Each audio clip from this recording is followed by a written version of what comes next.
Normally, kapag nagpi-perform tayo ng auto-sum sa column or row of numbers, ganito ang ginagawa natin. Equals sum,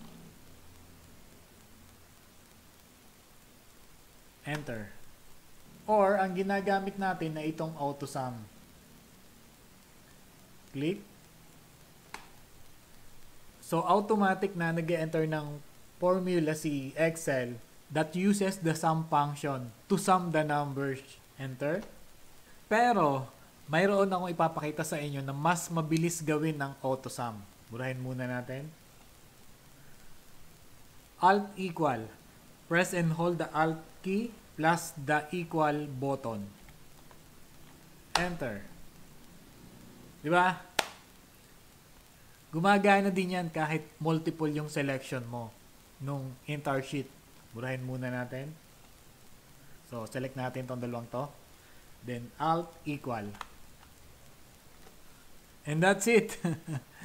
I hope nag-enjoy kayo dito sa mabilis nating tutorial.